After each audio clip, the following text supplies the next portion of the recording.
मतलब subarray of ones. तो this is a subarray of one, this is subarray of one, this is not a subarray of one. Subarray of ones मतलब क्या, जिसमें जो सब array में सारे digits one ही रहेंगे. And catch क्या है कि इसमें के इज एक के दिया है, तो वॉट एवर द के का वैल्यू इज, हम लोग उतने या फिर उससे कम जीरोस को वन में कन्वर्ट कर सकते हैं. तो लाइक अभी इधर के, देखो ये मेरा स्टार्टिंग सब एरे था. सो मैंने ये वाला सब एरे लिया एंड आई हैव के इज इक्वल टू वन.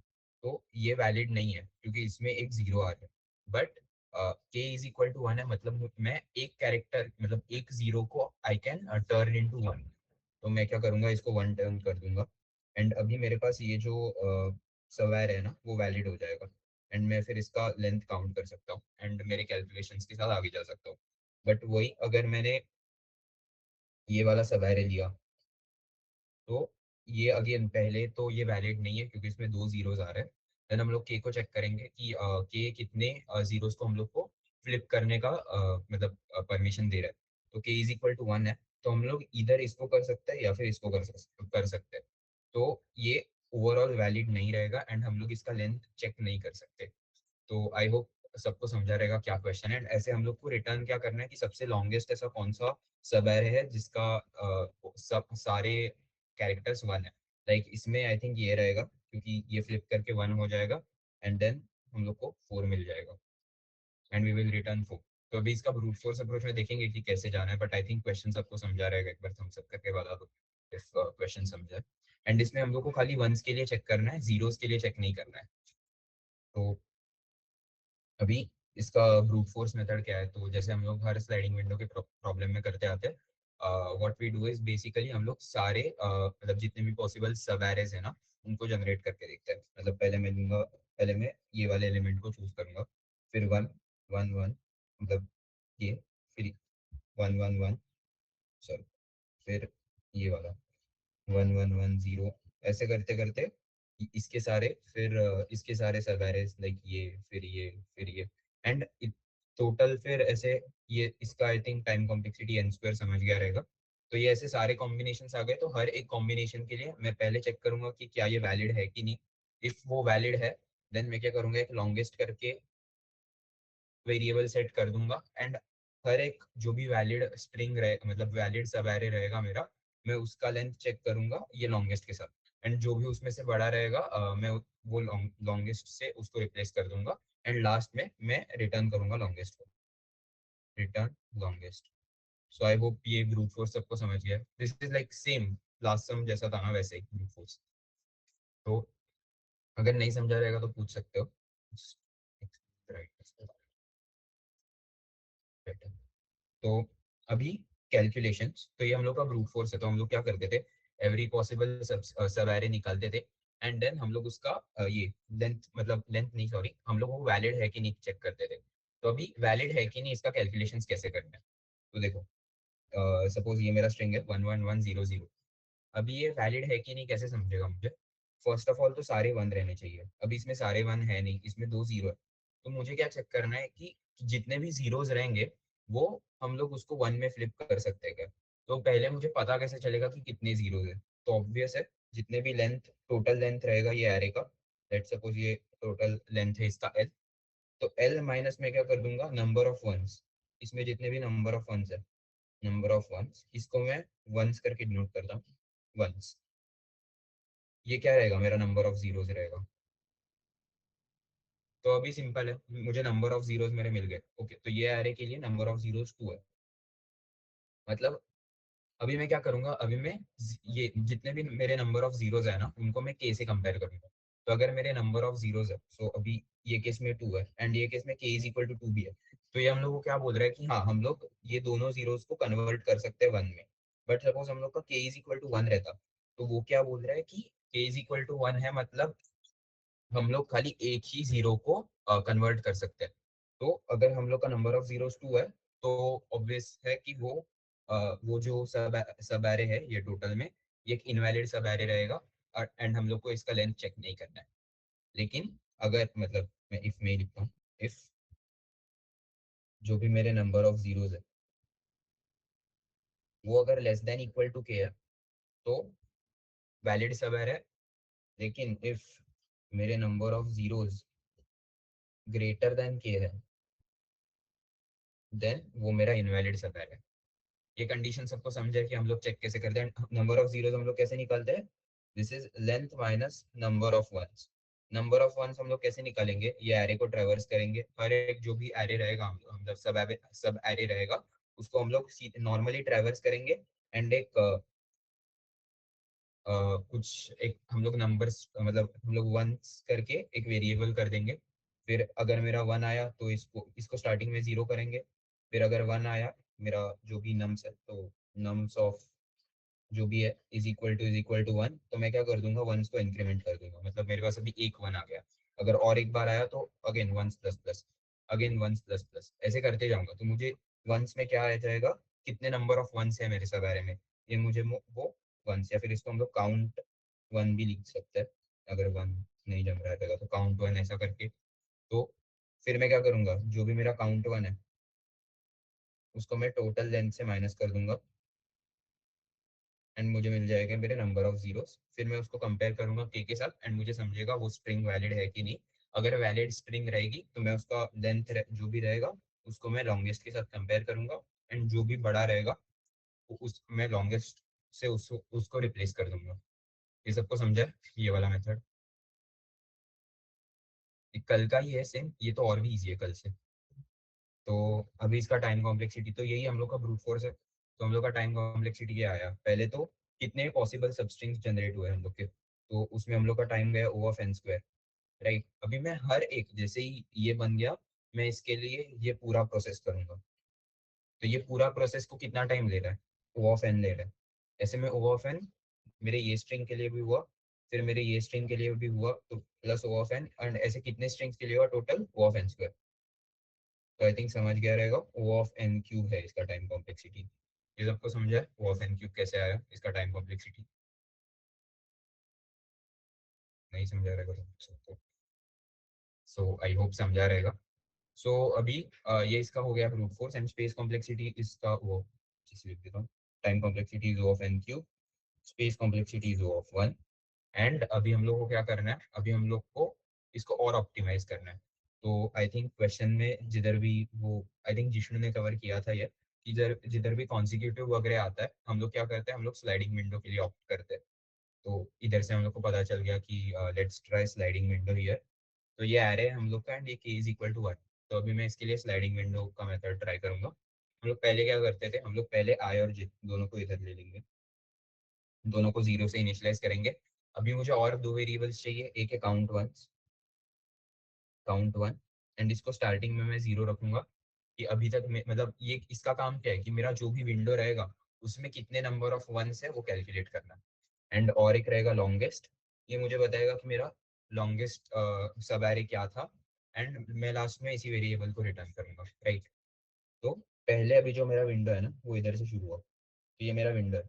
तो सबसे पहले मैं क्या करूंगा, मैं लिखूंगा कि मेरे विंडो में कितने वंस है।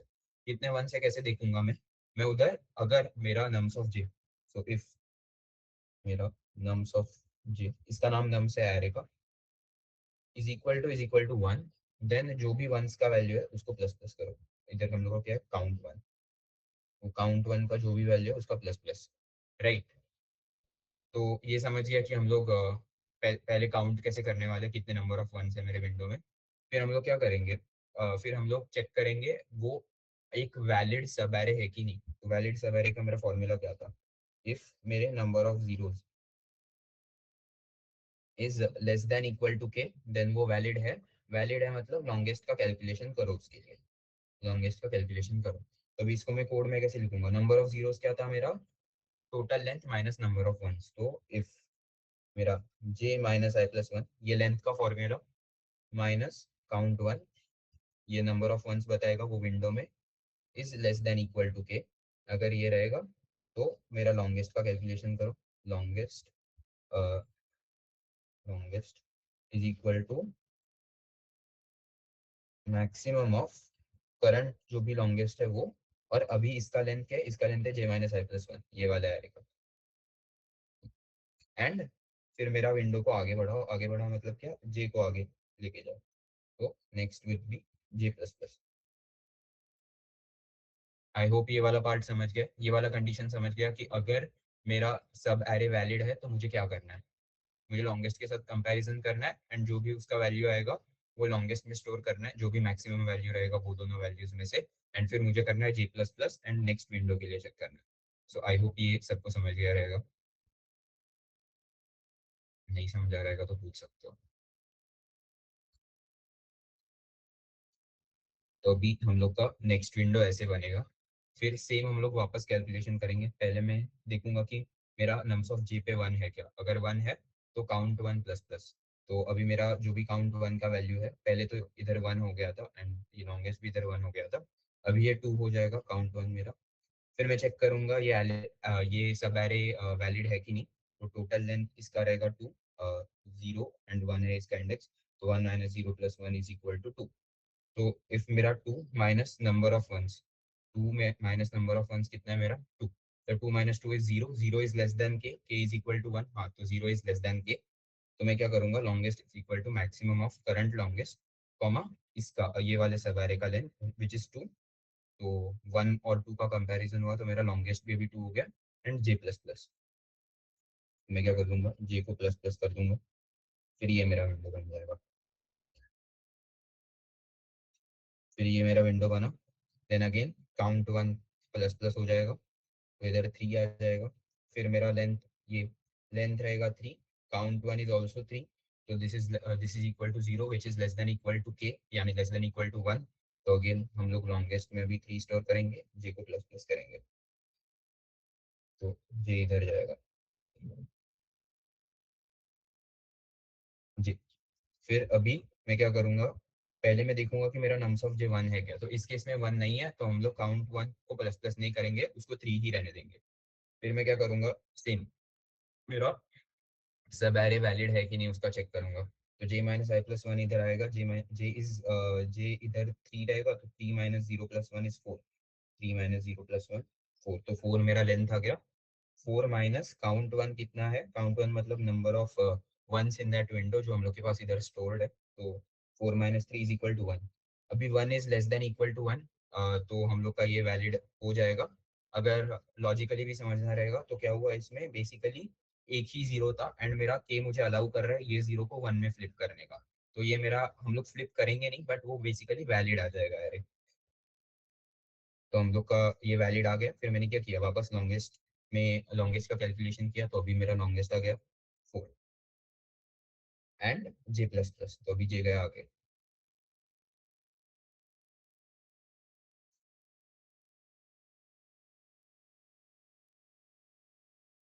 तो अभी वापस हम लोग ये वाला कंडीशन देखेंगे कि नम्स ऑफ जे वन है क्या। तो इसमें भी वन नहीं है तो हम लोग काउंट वन को प्लस प्लस नहीं करेंगे।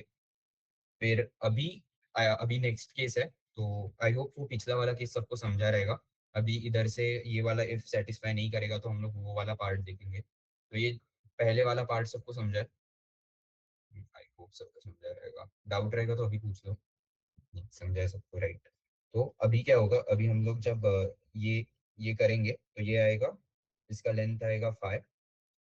फाइव माइनस काउंट वन मतलब number of ones in that window जो है थ्री। तो five minus three is equal to two. And इधर हम लोग का टू इज ग्रेटर देन के आ जाएगा। तो जब टू इज ग्रेटर देन के आता है तो आई थिंक ये भी सबको मालूम है हम लोग क्या करते हैं, हम लोग आई को आगे बढ़ाते हैं, राइट। एंड आई को भी हम लोग को कब तक आगे बढ़ाना है, जब तक मेरा ये कंडीशन सेटिस्फाई ना हो जाए। मतलब जब तक मेरा मतलब बेसिकली ये वाला कंडीशन सेटिस्फाई नहीं होता तब तक हम लोग को आई को आगे बढ़ाना है। तो मैंने आई को आगे बढ़ाया, समझो मैंने एक से आगे बढ़ाया पहले। तो अभी मेरा आई आया इधर। बट अभी मेरा क्या है, काउंट वन में क्या स्टोर्ड है, थ्री। काउंट वन क्या इंडिकेट कर रहा है, number of ones in that window. लेकिन number of ones in that window कितना है, दो ही है। क्यों, क्योंकि जब मैंने आई, मेरा आई पहले एक वन पे पॉइंट कर रहा था। तो जब मैंने आई को मूव किया तब मुझे चेक करना पड़ेगा कि वो आई अभी वन को पॉइंट कर रहा है क्या। अगर वो एक वन को पॉइंट कर रहा है तो मुझे काउंट वन को वैसे चेंज करना पड़ेगा, बेसिकली एक से डिक्रीमेंट करना पड़ेगा। तो आई होप ये सबको समझ गया है कि इफ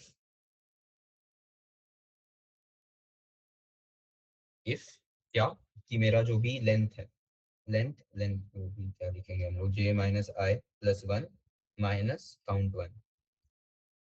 अगर ये मेरा ग्रेटर देन के आया तो मुझे क्या करना है, पहले तो मुझे आई प्लस प्लस करना है, बट आई प्लस प्लस करने से पहले मैं क्या चेक करूंगा कि इफ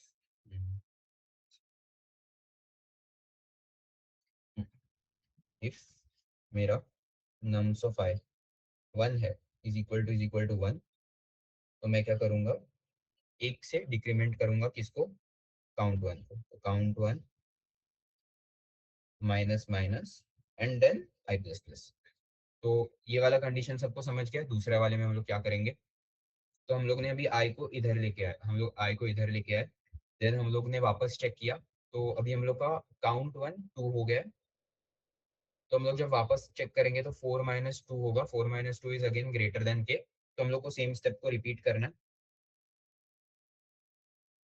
फोर माइनस ये समझा ना कि बेसिकली अगर आप एरे मतलब सब एरे भी देखोगे तो दो जीरोस है, हम लोग दो जीरोस को फ्लिप नहीं कर सकते। तो अभी मेरा आई और जे ऐसे आया एंड मैंने काउंट वन को भी वन कर दिया अभी। तो अभी मेरा आई और जे ये है, तो मैंने सेम किया अभी, थ्री, टोटल लेंथ इज इसका थ्री, ये वाला कंडीशन चेक हो रहा है इधर, three minus count one, three minus one is equal to two which is greater than k. तो ये भी हम लोग का सेटिस्फाई नहीं हुआ, हम लोग ने वापस आई को कम किया, राइट। फिर अभी मेरा काउंट वन क्या हो जाएगा, मेरा काउंट वन हो जाएगा जीरो। अभी ये जीरो हो गया, तो मैंने क्या इधर आया था, मैंने वापस चेक किया सेम कंडीशन कि अभी मेरा लेंथ है टू, तो टू माइनस काउंट जीरो कितना है, जीरो। ये ग्रेटर देन इक्वल टू, मतलब ये ग्रेटर है वन से, मेरा के से वन, के इज इक्वल टू वन है, तो ये ग्रेटर है वन से। तो अगेन ये भी मेरा वैलिड सब एरे नहीं है, मैंने वापस एरे आई को मूव किया, मेरा आई इज इक्वल टू जे आ गया। अभी ये जैसे ही आ गया तो क्या हुआ, अगेन मेरा length is equal to one, one minus अभी जो मेरा काउंट वन है जीरो, ये मेरा इक्वल टू वन आया। मतलब अगर लॉजिकली भी सोचने जाए तो हम लोग इसको हम लोग वन से रिप्लेस कर सकते हैं। तो मैंने क्या किया, ये मेरा केस इधर सेटिस्फाई हो गया, इधर जीरो था, तो मैंने किया लॉन्गेस्ट का कैलकुलेशन। लॉन्गेस्ट जो पहले था वही रहेगा, बट हम लोग ने कैलकुलेट किया, इसका लेंथ इधर वन था, तो वन और करंट लॉन्गेस्ट क्या है फोर, तो फोर और वन कंपेयर हुआ, फोर और वन कंपेयर हुआ, उसके बाद हम लोग ने जे को प्लस प्लस किया। मतलब अभी मेरा जो जे है वो इधर चला गया एंड वापस से कैलकुलेशन शुरू हो गया। तो अभी आप लोगों ने देखा क्या कि हम लोग क्या कर रहे थे, आई को हम लोग ने कब तक मूव किया आगे, हम लोग एक एक करके मूव करते जा रहे थे, लेकिन कब तक, जब तक मेरा ये कंडीशन है।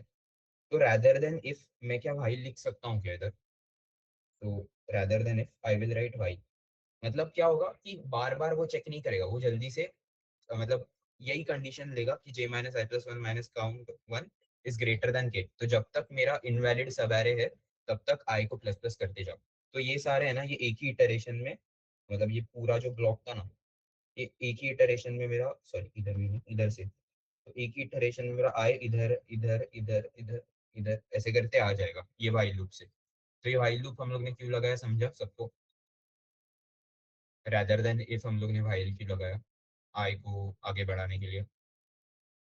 नहीं समझा क्या ये, तो थम्स डाउन कर सकते हो, फिर मैं वापस समझा सकता हूँ। थम्स डाउन भी नहीं है, मतलब समझा है। तो अच्छा, अनुषा को नहीं समझा, ओके, ठीक है। देखो मैं पहले क्या कर रहा था, मेरे दो कंडीशंस है, एक एरे को वैलिड है कि नहीं चेक करने के लिए, एक है कि इफ मेरा जो भी लेंथ है, लेंथ करूंगा मैं जे माइनस आई प्लस वन, वो सब एरे का लेंथ माइनस उसमें जितने भी क्या था उसका count one minus count one, तो जितने भी वंस है वो विंडो में, अगर वो less than equal to K है, तो क्या करो, मेरा लॉन्गेस्ट का मतलब मेरा चेकिंग करो कि वो एरे, बेसिकली वो एरे अभी वैलिड है, एंड अगर एरे वैलिड है तो हम लोग उसका लेंथ चेक कर सकते हैं, एंड मतलब उसको वो एक पॉसिबल कैंडिडेट है मेरा लॉन्गेस्ट कॉन्जिक्यूटिव वंस का। तो हम लोग क्या करते हैं, उसका लॉन्गेस्ट के साथ कंपैरिजन करते हैं एंड बाद में जी प्लस प्लस करते हैं, राइट। अभी लेट सपोज मेरा दूसरा कंडीशन क्या था, अगर एरे एरे इनवैलिड है, तो एरे इनवैलिड का कंडीशन क्या था, माइनस काउंट वन। अगर ये मेरा ग्रेटर देन के आता है, तो अब मुझे क्या करना है, अब मैं क्या कर रहा था, मैं कर रहा था सिंपली काउंट वन को पहले डिक्रीमेंट कर रहा था मैं, लेकिन ये कभी होगा जब वो आई एक वन को पॉइंट कर रहा है, तो मुझे एक इफ कंडीशन डालना पड़ेगा इधर कि इफ मेरा जो आई है वो एक वन को पॉइंट कर रहा है, तो क्या करो, बेसिकली काउंट वन को माइनस माइनस करो एंड आई को प्लस प्लस करो, मीन्स आई को आगे लेके जाओ एंड ये मैं ये इतना तक समझा है, ये दोनों कंडीशन समझा है। तो अभी नॉर्मली क्या होता था कि अगर हम लोग ने ऐसे दो कंडीशंस हम लोग ऐसे दो कंडीशंस लिख देते तो, हाँ ये डाउट रहेगा तो पूछ लो। तेरा आवाज नहीं आ रहा है एक्चुअली, नहीं आ रहा है, चाहिए तो चैट में लिख के भेजते।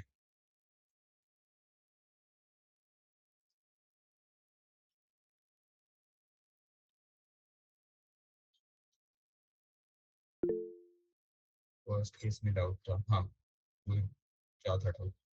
देख, अगर फर्स्ट केस तेरे को पूरा ही नहीं समझा रहेगा तो हम लोग क्या कर रहे थे बेसिकली, ये देख, अगर मेरा वन वन वन जीरो है, जीरो जीरो, ये मेरा एक सब है, तो वो वैलिड कब रहेगा जब मैं मतलब ये एरे में सारे नंबर्स को वन कर सकता हूँ, तभी वो एक वैलिड कॉन्जिक्यूटिव वंस का एरे है, एंड तभी मैं उसका लेंथ चेक करके उसको बोल सकता हूँ कि हाँ ये वन ऑफ, अच्छा आ गया तेरा, उधर टू कॉन्जिक्यूटिव जीरोस के बाद वन को काउंट क्यों नहीं कर रहे, टू कॉन्जिक्यूटिव जीरोस के बाद वन को क्यों नहीं काउंट कर रहे, मतलब नहीं समझा मुझे डाउट। अगर तेरा माइक का कुछ इशू रहेगा तो हाँ वही। आई गेस ऊपर कोई एग्जाम्पल में 0 0 के बाद 1 1 भी था क्या? I guess he is talking about that. हाँ, नहीं, हाँ, सिंगल वन ही है। कौन से एग्जांपल में? हेलो। हाँ बोलो। मेरा डाउट था कि अभी हम लोग वो ऊपर वाला स्ट्रिंग है ना 1 1 0 0 1, तो हम लोग काउंट कर रहे हैं 1 1 0 0 ये वाला। 1 1, हाँ 1 1 1 0 0 तक काउंट कर रहे हैं, और जो उसका हाँ, उसके आगे वाला जो लास्ट वाला वन है उसको कंसिडर नहीं कर रहे हैं लॉन्गेस्ट सब स्ट्रिंग में।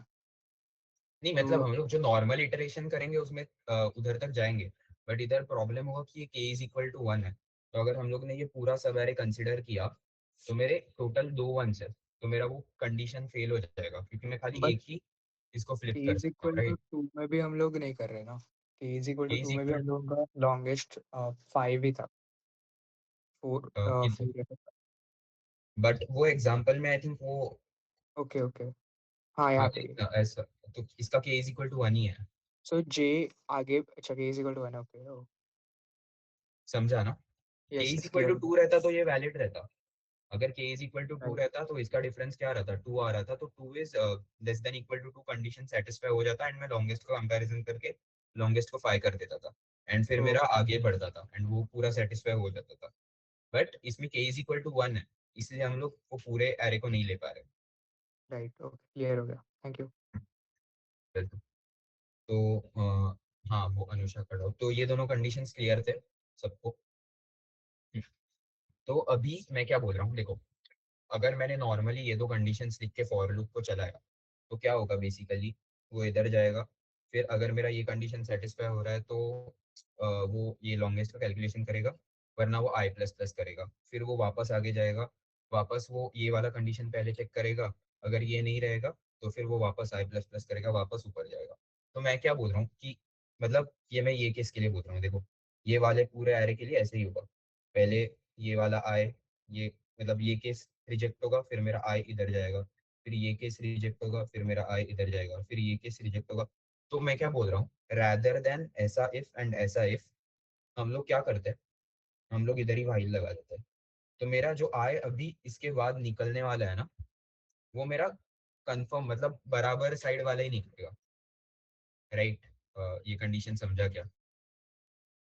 तो फिर मुझे ये इफ का जरूरत है ही नहीं, बेसिकली अभी इधर से जो आई निकलने वाला है वो हमेशा वैलिड ही रहने वाला है, तो मैं क्या करूंगा, ये जो longest and j plus plus वाला कैलकुलेशन है ना, वो इधर लास्ट में लिख दूंगा बस, लॉन्गेस्ट। आई थिंक ये अभी मैं एल्गोरिदम लिखता हूँ तो समझ जाएगा। Wait, तो सबसे पहले हम लोग को क्या रहता है, तो काउंट वंस करके एक फंक्शन है, उसमें हम लोग को एक नम्स एरे दिया है एंड एक के इंटीजर दिया है। हम लोग सबसे पहले क्या करते हैं, सबसे पहले हम लोग इनिशियलाइजेशंस करते हैं। अभी इसमें इनिशियलाइजेशंस क्या रहेंगे, लॉन्गेस्ट इज इक्वल टू 0। पहले आई नहीं तो पहले वो count one is equal to 0 and i is equal to 0, ये तीन इनिशियलाइजेशंस हो गए। फिर मैं क्या करूंगा, फिर मैं अभी देखो, ये मैं एक ही वाइल केस को इम्प्लीमेंट करना है मुझे, क्योंकि बाकी का जो हम लोग ये इसमें कर रहे थे ना, वो हर केस में हो ही रहा है। अभी इधर से जो मेरा आई निकलेगा वो वैलिड बन के निकलेगा, मतलब वो सब एरे जो मेरा रहेगा आई और जे में वो वैलिड ही रहेगा। तो हम लोग इसके नीचे डायरेक्ट लॉन्गेस्ट का कैलकुलेशन करेंगे। तो मैं पहले क्या करूंगा, मैं इधर एक जे का वाइल लूप लगा दूंगा, फॉर लूप लगा दूंगा। देखो, for j is equal to 0, j is less than अभी या नम्स डॉट लेंथ,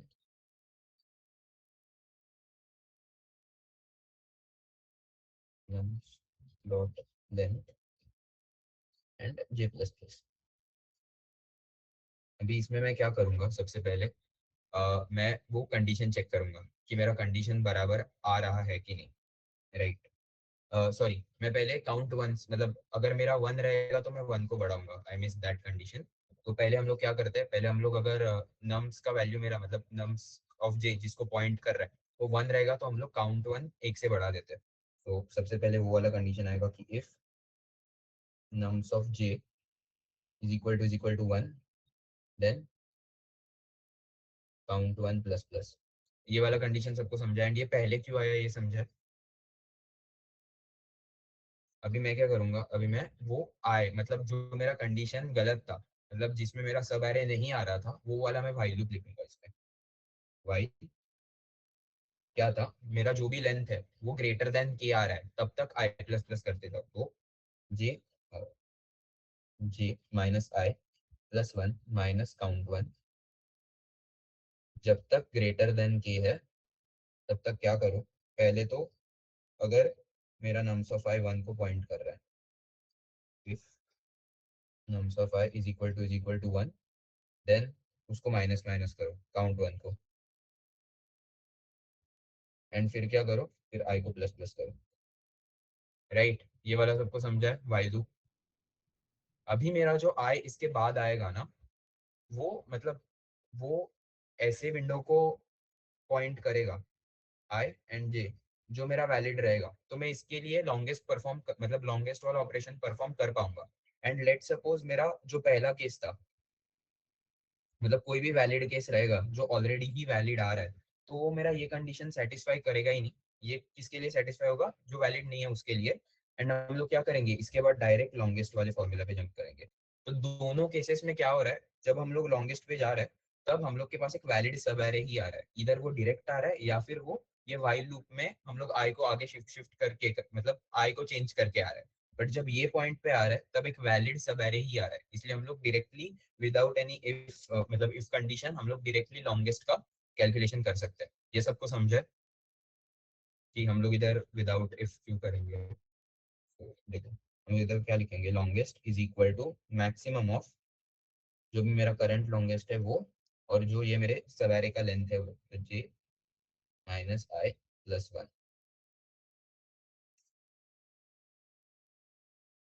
एंड ये हो गया मेरा फॉर लूप। एंड लास्ट में हम लोग क्या करेंगे, एंड इसके बाद हम लोग करते थे जे प्लस प्लस, वो काम ये कर रहा है, राइट। तो हम लोग लास्ट में क्या कर देंगे, पूरा फॉर लूप रिटर्न होने के बाद रिटर्न लॉन्गेस्ट।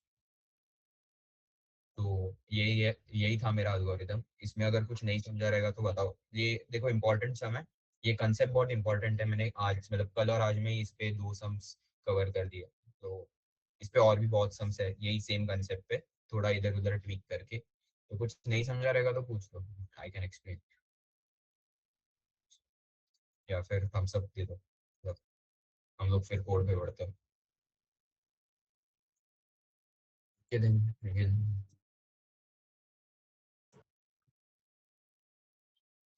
एक सेकेंड।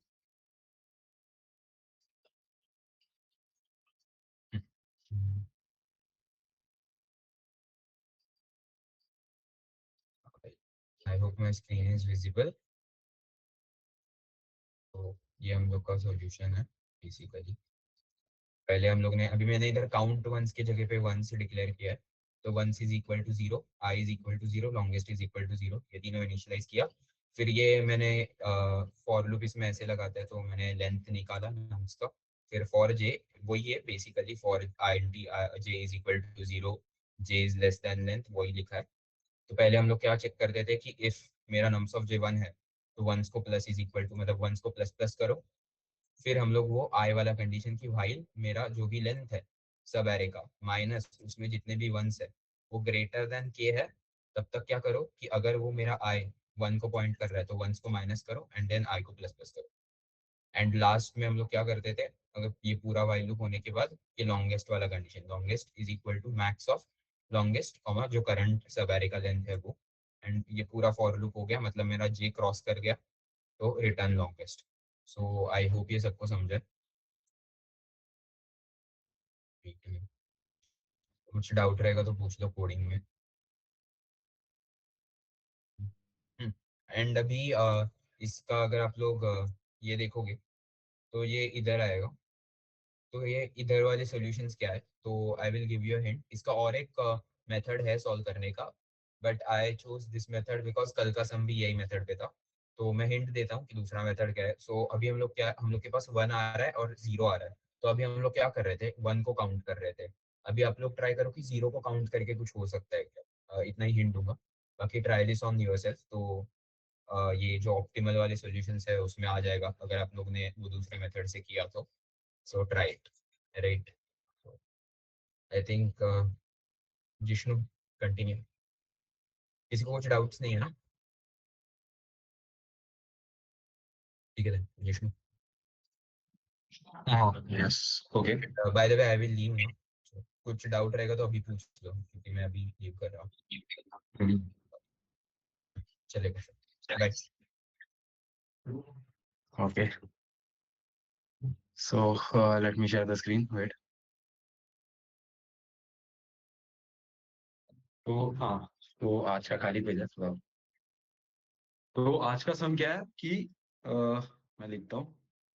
आपको बेसिकली क्या करना है, सवेरे के डिस्टिंक्ट एलिमेंट्स, मतलब क्या होता है। अब मैं एक एग्जांपल लिख के समझाता हूँ। ये आज का सम है, ये एक 8 लेवल प्रॉब्लम है लिक्विड कोड पे, बट इसका एक्सेप्टेंस रेट ठीक ठाक है। मतलब हाँ, इसका सोल्यूशन आप अगर थोड़ा बहुत अच्छा से पेन पेपर लेके बैठे तो आप इसका सोल्यूशन लेके आ सकते हो, but it's a hard level problem. अभी यहाँ पे आपको लेट से एक एरे दिया है, एक एरे ऐसे दिया है 1 2। मेरा स्क्रीन वगैरह सब विजिबल है ना, कोई इशू नहीं है ना। ओके हाँ हाँ विजिबल। हाँ okay okay thank you. Let's मेरा एरे 1 2 1, यहाँ पे मैंने एक और 2, उसके बाद 3 है, और मेरे को बोला है कि k = 2 दिया है। ये दो चीज दिया रहेगा, एक एरे दिया रहेगा और एक दिया रहेगा। सम क्या कहता है कि मेरे को क्या करना है, मेरे को फाइंड करना है कितने सब एरेज हैं जिसमें k = 2, मतलब दो डिस्टिंक्ट एलिमेंट्स है। सब एरेज क्या होता है, मैंने बोला continuous part of an array, जो भी continuously present in an array है वो एक सब एरे होता है। तो आपको बेसिकली यहाँ पे क्या रिटर्न करना है, 1 मिनट लैग हो रहा। ओके तो हाँ, आपको यहाँ पे क्या क्या सब एरेज बन सकता है, पहले तो सिंगल एरे बना दो। फिर और क्या हो सकता है, अभी यहाँ पे ड्रॉ करके बताता हूँ। 1 2 हो सकता है, 1 2 1 हो सकता है, 1 2 1 2 हो सकता है, फिर 1 2 3 हो सकता है, वैसे ही 2 1 2 1 2, फिर 2 1 3 और 1 1 1 2 1 2 3 2 और 2 3 और ये 3। अभी यहाँ पे कौन कौन से सब है जिधर ओनली 2 डिस्टिंक्ट एलिमेंट्स है, मतलब सिर्फ दो अलग अलग एलिमेंट है, दो से ज्यादा अलग एलिमेंट नहीं है। ये के दिया रहेगा, के उनके हिसाब से दिया रहेगा। तो यहाँ पे ओनली 2 डिस्टिंक्ट एलिमेंट, यहाँ पे वन वन में ये सब एरे में कितने डिस्टिंक्ट एलिमेंट्स है, एक। बट इसने क्या बोला है, मेरे को के डिस्टिंक्ट एलिमेंट चाहिए ही चाहिए, ना कि उससे कम ना उससे ज्यादा। तो यहाँ पे एक है, तो ये वाला सब एरे वैलिड नहीं है। अभी नेक्स्ट सब एरे देखते हैं। 1 2 1 2, मतलब इसमें 1 और 2, तो दो डिस्टिंक्ट एलिमेंट्स है। 2 = 2, तो हम लोग को ये एक वैलिड सब एरे मिल गया। तो अभी मैं ब्रूट फोर्स की बात कर रहा हूँ। ब्रूट फोर्स में आप सब एरे जनरेट करते हो और एक काउंट वेरिएबल मेंटेन करके बेसिकली काउंट प्लस प्लस करते आते हो, जैसे आपको वैलिड सब एरे मिलता है। जैसे कि यहाँ पे 2 हो गया, अभी 1 to 1 में भी 3 एलिमेंट्स है, बट उसमें सिर्फ 2 ही डिस्टिंक्ट एलिमेंट्स है, 1 और 2 ही है, तो ये भी वैलिड सब एरे है। आपको पॉइंट समझ गया ना कि ये डिस्टिंक्ट एलिमेंट्स क्या होता है, मतलब 2 अलग अलग एलिमेंट होने चाहिए, जैसे कि 1 और 2, that's the only 2 different elements, even if total numbers are तीन एलिमेंट्स है टोटल, बट जो 2 अलग अलग वैल्यू के सिर्फ 2 ही एलिमेंट्स होने चाहिए। तो यहाँ पे 1 और 2 ये 2 ही एलिमेंट्स है अलग अलग वैल्यू के, तो ये एक वैलिड सब एरे है, तो इसमें वापस काउंट प्लस होगा। उसके बाद काउंट यहाँ पे आएगा, उसके बाद यहाँ पे भी देख सकते हो ये भी वैलिड सब एरे, एक और काउंट प्लस हुआ तो वैल्यू 3 हो गया। अभी यहाँ पे आप देख सकते हो कि 3 डिस्टिंक्ट वैल्यूज हो गए, 1 एक हुआ, 2 एक हुआ, 3 एक हुआ, तो ये इनवैलिड सब एरे, तो इस पे फेल हो जाएगा। सो ये बेसिक ब्रूट फोर्स अप्रोच है। तो बेसिक ब्रूट फोर्स अप्रोच में आपका एल्गोरिथम में क्या होगा, पहले 2 फॉर लूप लिखोगे, हर एक पॉसिबल सब एरे जनरेट करने के लिए, मैंने पहले ही बताया बहुत से लेक्चर्स में। तो it's from i to length, तो ये 2 क्या करेगा, बेसिकली हर एक पॉसिबल सब एरे जनरेट करेगा। अभी सब एरे जनरेट करते वक्त ही आप चाहिए तो एक हैश मैप यूज कर सकते हैं, क्योंकि यहाँ पे आपको देखना है कि कितने डिफरेंट एलिमेंट्स और उनका काउंटर कितना है, ये आपको देखना इंपॉर्टेंट है, इसीलिए आप हैश मैप या हैश सेट वगैरह यूज कर सकते हो। अगर हैश सेट यूज करोगे तो इशू क्या होगा, मैंने बेसिकली 1 को हैश सेट में स्टोर किया, बाद में 2 आया, फिर उसके बाद 1 वापस आया तो वो बोलेगा डिस्टिंक्ट नहीं है। फिर उसके बाद लाइक अगर आप जब ये पॉइंटर 1 को हिला, यहाँ पे एल है, यहाँ पे आर है, अभी आप जब यहाँ पे क्या, तो यहाँ पे 3 डिस्टिंक्ट एलिमेंट्स आ गए, तो आप बोलोगे एल प्लस प्लस करने, एल प्लस प्लस कर तो दिया मैंने, बट अगर मैंने इसको डायरेक्ट हटा दिया तो लाइक ये 1 अभी भी है, बट मैं इसको डायरेक्ट हटा दिया होगा, इसलिए मेरे को उसका काउंटर भी मेंटेन करना पड़ेगा कि ये कितने बार आया ये सब एरे में, ताकि मैं वो काउंटर को माइनस करूँ, और अगर 0 हुआ तो ही हटाओ, क्योंकि इसका काउंटर 2 हो सकता है, 3 हो सकता है, तो आप डायरेक्ट एल प्लस प्लस करके ये 1 को डायरेक्ट हटा नहीं सकते, इसीलिए आप हैश सेट यूज नहीं कर सकते, आपको उसका फ्रीक्वेंसी मेंटेन करना पड़ता है। ये एल और आर वगैरह जो बोला, ये आपको समझ तो गया होगा अब तक, सब एरे मतलब स्लाइडिंग विंडो अप्रोच होता है मोस्टली, स्पेशली यहाँ पे सब पॉजिटिव इंटीजर्स है। उसमें मैं आता हूँ, यहाँ पे आप क्या करोगे, यहाँ पे आप ट्रैवर्स करते वक्त ये देखोगे कि कितने डिस्टिंक्ट एलिमेंट्स है, तो यहाँ पे आई सॉरी यहाँ पे नहीं, यहाँ पे ट्रैवर्स करते वक्त आप देखोगे कि कितने डिस्टिंक्ट एलिमेंट्स है, मतलब कोई नया एलिमेंट मिला तो डिस्टिंक्ट प्लस प्लस करो, कोई नया नहीं मिला तो वैसे रखो। इसके लिए आप हैश मैप यूज करोगे बेसिकली काउंटर के लिए, तो that is the basic logic. आप देखोगे कि हर एक सब एरे वैलिड है कि नहीं, वैलिड है कि इनवैलिड है, तो इसका टोटल टाइम कॉम्प्लेक्सिटी कितना आएगा, ऑफ एन स्क्वायर, क्योंकि आप ट्रैवर्स करते करते करते आप देख रहे हो कि वो डिस्टिंक्ट है कि नहीं। डिस्टिंक्ट है कि नहीं कैसे देखते हो, अगर हैश मैप पे प्रेजेंट है ऑलरेडी, लाइक अगर हैश मैप पे वो एलिमेंट प्रेजेंट है तो वो डिस्टिंक्ट नहीं है, अगर वो हैश मैप पे नया आया तो डिस्टिंक्ट प्लस प्लस करो।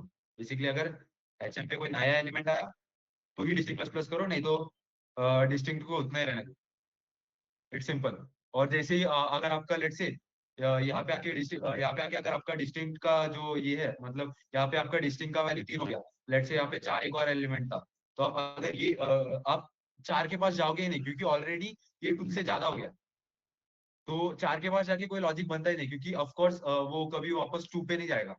इसीलिए यहाँ पे अगर डिस्टिंक्ट का वैल्यू 3 हो गया तो ब्रेक कर दो, बेसिकली अगला लूप चालू कर दो जो यहाँ से चालू है। So that is a brute force approach, बहुत सिंपल है ये ब्रूट फोर्स वाला अप्रोच। तो इसका total time complexity of n square, और स्पेस आप हैश मैप यूज कर रहे हो तो ऑफ एन लगेगा। अभी आप बोलोगे ओके सब एरे है तो मैं स्लाइडिंग विंडो यूज करूंगा, अभी आप ध्यान दोगे अब तक के जितने भी स्लाइडिंग विंडोज के प्रॉब्लम थे, वो यूजुअली क्या करते थे कि अगर मेरा सम ग्रेटर देन के है तो सॉल्व करता था, अगर सम लेस देन के है तो सॉल्व करता था, क्योंकि अगर लेस देन के है तो मैं लाइक कल के लेक्चर में लिया लेस देन के, अगर ये सब एरे वैलिड रहेगा तो लेस देन के में इसके अंदर के सब एरे वैलिड रहेगा, और ग्रेटर देन के में मैं बेसिकली क्या करता था, मैं सबसे लंबा सा एरे बनाता था, ये ग्रेटर देन के है, फिर इसके बाद मेरे को लाइक हर एक स्लाइडिंग विंडो यूज करके सब एरे चेक करना था। सो लेस देन के कर सकता था मैं, ग्रेटर देन के कर सकता था, बट क्या कभी मैंने अब तक इक्वल टू के किया है? अभी मैं बोलता हूँ इक्वल टू के क्यों नहीं कर सकते, अगर मैंने एक पॉइंटर एल इधर रखा और इधर रखा, अभी यहाँ पे एक ही डिस्टिंक्ट एलिमेंट है तो मैंने आर प्लस प्लस किया, अब तक का मैं जितना भी स्लाइडिंग विंडो अप्रोच सीखा हूँ उससे मैं बात कर रहा हूँ। ये डिस्टिंक्ट है तो मैंने काउंट का वैल्यू यहाँ पे तो इनवैलिड सा था, तो इसीलिए मैंने आर प्लस प्लस किया, इसके बाद ये +1 हो गया काउंट, तो ये 2 लेंथ का बन गया। अभी इसके बाद मैंने यहाँ पे एक और बार आर प्लस प्लस किया, फिर इसके बाद ये 3 लाइन का एक सब एरे भी वैलिड है बोल के। अभी उसके अंदर भी आपको ये निकालना है कि ये सब एरे भी वैलिड है कि नहीं। अभी आप के समय मैंने किसी लेस देन किया था, तो अगर ये बड़ा सब एरे वैलिड है तो इसके अंदर का ये छोटा सब एरे भी वैलिड होगा। ये कल के समय में चलता था, बट आज के समय में क्या ये चलेगा हमेशा? जरूरी नहीं है ये हमेशा चलेगा कि नहीं, क्योंकि there can be a case कि ये स्ट्रिंग करने के बाद वो डिस्टिंक्ट एलिमेंट हट गया और ये 1 हो गया वापस। सो लेट्स से इसका एक केस मैं कैसे ले सकता हूँ, ये ओके, ये बड़ा सा पहले डिस्टिंक्ट है। ये जो अगर आपको क्लियरली नहीं दिख रहा होगा नंबर राइट से, ये 1 to 2 है। कल के केस के हिसाब से अगर मैं करने गया एल और आर, अगर ये बड़ा सब एरे डिस्टिंक्ट है, मैं ऐसे नहीं बोल सकता कि इसके अंदर के जो छोटे सब एरेज है सब डिस्टिंक्ट हो गए, क्योंकि अगर मैंने एल प्लस प्लस किया, यहाँ पे सिर्फ एक ही डिस्टिंक्ट एलिमेंट, तो ये मैं डायरेक्टली बता नहीं सकता अनलेस एंड अनटिल मैं खुद से स्ट्रिंग करूँ और देखूं। और अगर लेट से मैंने खुद से स्ट्रिंग भी किया तो क्या इशू आता है, अभी मैं ऊपर वाले एग्जांपल में बताता हूँ आपको। ये समझ गया कि बड़ा वैलिड सब एरे मिला तो उसके अंदर का हर एक छोटा वैलिड छोटा सब एरे वैलिड होना जरूरी नहीं है। ये केस आपको समझ गया? अगर नहीं समझा तो आप माइक खोल के पूछो, क्योंकि मेरा वो स्क्रीन बंद है। वापस रिपीट करता हूँ। तो अभी मैंने, हाँ ओके, मैंने हेलो, कोई कुछ बोल रहा है? नहीं नहीं क्लियर है। लेट्स से मैंने स्ट्रिंग किया जस्ट टू सी की क्या ये भी वैलिड सब एरे है, इसीलिए मैंने स्ट्रिंग कर दिया। अगर मैं इसके पहले के लॉजिक के हिसाब से, तो आर यहाँ पे कंफ्यूजन नहीं होते, आर यहाँ पे एल यहाँ पे, तो ये श्रिंक हो गया, ये भी वैलिड सब एरे है। मैंने काउंट प्लस प्लस किया, ओके काउंट का वैल्यू मैंने ठीक किया। अभी आप इसके के बाद क्या देखोगे, ये एल से आप ये पर देखोगे, हाँ ये वैलिड है, बट आप ये नहीं देख रहे हो ना ये भी वैलिड है ये बड़ा वाला, बट आपका एल ऑलरेडी आगे मूव कर चुका है। तो इसकी वजह से आप इक्वल टू की ऐसे डायरेक्ट ये लॉजिक से नहीं लिख सकते कि अगर ये बड़ा वाला वैलिड है तो अंदर के सब छोटे वैलिड होंगे, या एल प्लस प्लस मूव करके मैं स्ट्रिंग कर लेता हूँ, हर एक काउंट कर लेता हूँ, फिर उसके बाद मैं देखूंगा कि वैलिड है कि नहीं। ऐसे ऐसे देखना भी सही नहीं है, क्योंकि अभी एल ऑलरेडी यहाँ पे ये बड़ा सा मेरे वैलिड है कि नहीं ये कोई नहीं देख रहा। इसीलिए ये केस आप ऐसे ही डायरेक्ट स्लाइडिंग विंडो नहीं लगा सकते। तो यहाँ पे क्या करते हैं यूजुअली, ये आपको इंटरव्यू में भी डायरेक्ट क्लिक होना बहुत थोड़ा टफ है। बेसिकली आप याद रखो, जब भी आपको इक्वल टू कोई कंडीशन आए, तो तभी आपको अगर फाइंड करना होगा कि कितने एलिमेंट से जो इक्वल टू के है, उसके लिए one of the best approaches आप क्या करोगे, एटमोस्ट के। पहले आप देखोगे कि के या के से कम कितना है, और आप माइनस करोगे कि कितने सवेरेस के माइनस 1 से कम कितना है। आपको समझ गया? मैं पहले देखूंगा कि नंबर ऑफ सबएरे जिसका ये distinct number of distinct elements या तो के है, नहीं तो के से कम है, मतलब लेस देन के। तो ये तो मैं कर सकता हूँ, ये तो हमने कल के लेक्चर में पढ़ा लेस देन के कैसे करते हैं। और मैं देखूंगा कि कितने सबएरेज है के माइनस 1 से कम है। फिर मैं ये जब दोनों को माइनस करूंगा तो मेरे को बीच के सबएरेज जो इक्वल टू के है ये मिलेगा। क्या आपको ये लॉजिक समझ गया? ये यूजुअली इंटरव्यूज में पूछा जाता है, ये अगर नहीं समझा तो बोलो, क्योंकि ये यूजुअली इक्वल टू के रहेगा तो हर टाइम यही लॉजिक लगता है। आप एटमोस्ट के और माइनस एटमोस्ट के माइनस 1 करते हो, थम्स अप दो अगर समझा रहेगा। फिर उसके सिंपल कल जो अप्रोच मैंने किया था एटमोस्ट के का, कल का मैं अप्रोच वापस रिवाइज करता हूँ। इसके बाद एक और अप्रोच है, यहाँ पे आप देख सकते हो कि 2 बार पास करना पड़ेगा बेसिकली, एक बार के लिए और एक बार के माइनस 1 के लिए। तो कल का मैं एक बार रिवाइज करता हूँ एटमोस्ट के का कैसे करते हैं।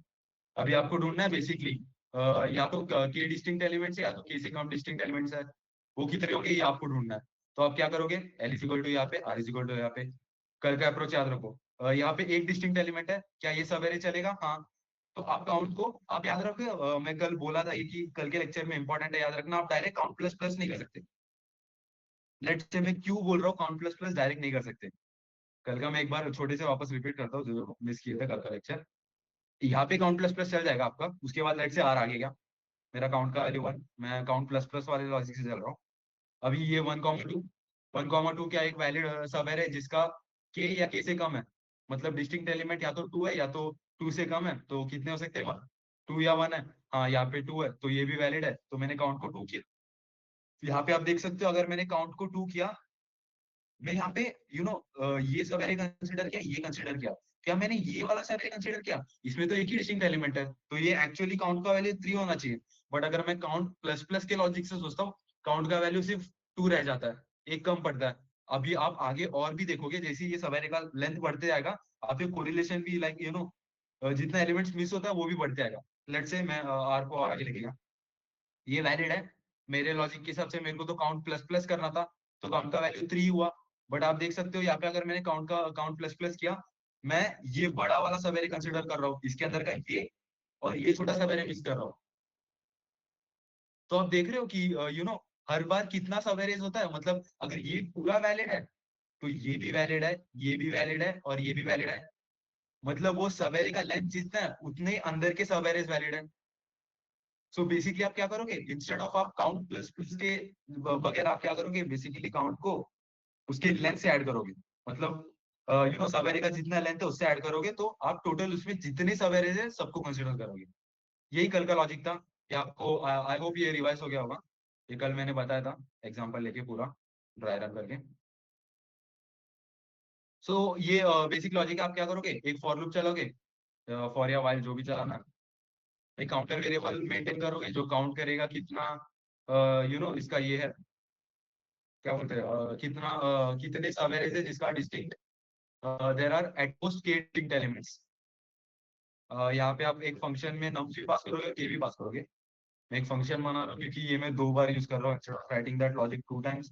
मैं एक फंक्शन बनाऊंगा जिसमें मैं डायरेक्ट ये लॉजिक लिखूंगा फॉर एट मोस्ट के। और आप क्या करोगे, आर को तो हमेशा आप आगे बढ़ाते लेके आ रहे हो। आर कभी ऐसा लाइक कंडीशन पे नहीं बढ़ रहा, आर हमेशा ही आगे बढ़ रहा है। एल कब बढ़ रहा है, एल तभी बढ़ेगा, लेट से एल कभी बढ़ रहा है मैं ये नहीं बताया ना आपको। अभी आर इधर गया, ये वैलिड सब एरे, आर इधर गया, ये वैलिड सब एरे, आर इधर गया, तो आप देखोगे कि देयर आर 3 डिस्टिंक्ट एलिमेंट्स। और अगर देयर आर 3 डिस्टिंक्ट एलिमेंट्स, तो मेरे को क्या करना है, एल को एक यहाँ से माइनस माइनस करना है। मतलब यहाँ का जो एलिमेंट है उसको हैश मैप से पहले तो उसका फ्रीक्वेंसी कम करना है, और उसके बाद एक यहाँ पे मूव करना है।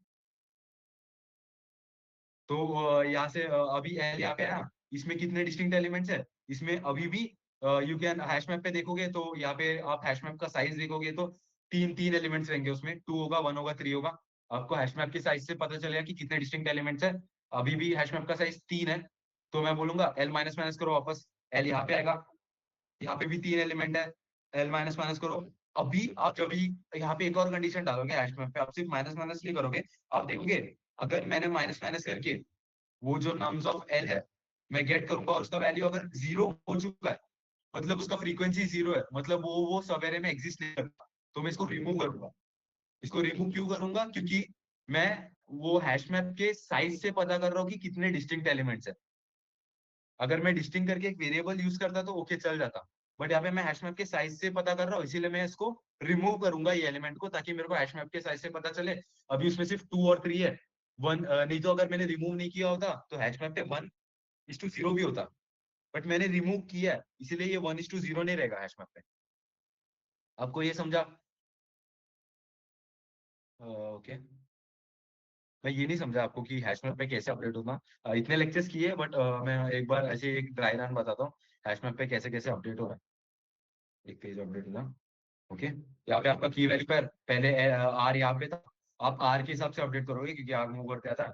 1 इसका फ्रीक्वेंसी 1 हो गया।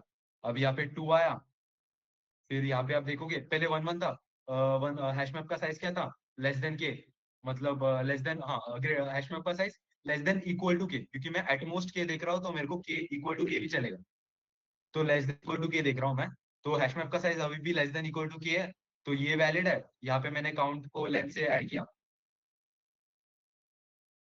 फिर उसके बाद मैं क्या करूंगा, यहाँ पे एक वैल्यू पाएगा, कल का लेक्चर देखा होगा तो आपको समझा होगा ये वैल्यू क्या करता है। भाई इफ क्यों नहीं है ये भी मैंने बता दिया था। तो हाँ, मैं कंफ्यूजन स्प्रेड नहीं करता हूँ। यहाँ पे 2 का मैंने काउंटर 1, फिर उसके बाद मैंने आर को यहाँ पे मैंने 2 का काउंटर 1 किया, इसका लेंथ कितना है 2, तो यहाँ पे मैं काउंट में वापस लेंथ ऐड करूंगा। आपको ये बेसिक लॉजिक समझा होगा, प्लस इक्वल टू लेंथ। फिर उसके बाद 1 आया, फिर 1 का फ्रीक्वेंसी मेरा 2 हो गया। उसके बाद मैंने यहाँ पे देखा कि हैश मैप का साइज अभी भी 2 ही है, मतलब 2 ही डिस्टिंक्ट एलिमेंट है, तो काउंट में कितना लेंथ है उतना ऐड कर दो। फिर उसके बाद वापस 2 आया, यहाँ पे आप देखोगे इसको 2 कर दोगे, अभी भी देखोगे तो हैश मैप का लेंथ जो है, हैश मैप का साइज जो है वो सिर्फ 2 ही है, मतलब 2 ही डिस्टिंक्ट एलिमेंट है। तो ये जितना लेंथ है वो इसको ऐड कर दोगे, तो ये भी ऐड कर दिया मैंने अकाउंट में। फिर उसके बाद जैसे ये 3 पे जाएगा, ये देखिएगा कि अभी 3,1 यहाँ पे आ जाएगा, एक्स्ट्रा ये आ जाएगा और बोलेगा हैश मैप का साइज अभी 3 हो गया है। तो यहाँ पे क्या कंडीशन होगा, जब मेरा हैश मैप का size is going to be greater than k, तभी मैं क्या करूंगा, मैं लेफ्ट लेफ्ट से एक एक एलिमेंट, पहले तो मैं माइनस माइनस करूंगा उसका फ्रीक्वेंसी। पहले मैं क्या करूंगा, पुट यहाँ पे वो जो एलिमेंट है जो भी है नाम्स ऑफ एल, और यहाँ पे उसका जो भी फ्रीक्वेंसी है वो मैं क्या करूंगा, एच एम डॉट गेट, और उसका फ्रीक्वेंसी कैसे गेट करते हैं, नम्स ऑफ एल। ये ओवरराइट कर रहा है, रुको। ये अपडेशन लॉजिक आपको समझा होगा हैश मैप का कैसे हो रहा है, h m dot get of l, और जो फ्रीक्वेंसी उसमें से मैं 1 माइनस कर दूंगा। That is the basic logic. अब यहाँ पे मैं डायरेक्ट गेट क्यों कर रहा हूँ, क्योंकि मेरे को पता है कि ये एलिमेंट मैंने हैश मैप में ऐड किया ही किया है, तो ये कभी मेरे को एरर थ्रो नहीं करेगा बोल के कि ये की एग्जिस्ट ही नहीं करता। ये 1 हमेशा हैश मैप पे है, इसलिए मेरे को एक इफ कंडीशन डाल के क्या ये की कंटेन करता है ये देखना नहीं पड़ता।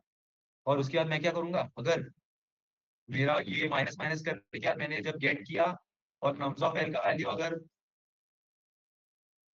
0 आया मेरे को, मतलब ये अभी वो सब एरे में एग्जिस्ट नहीं करता, तो मैं डायरेक्ट एचएम डॉट रिमूव करके एलिमेंट को रिमूव कर दूंगा अपने हैश मैप से, जो एलिमेंट है रिमूव कर दूंगा।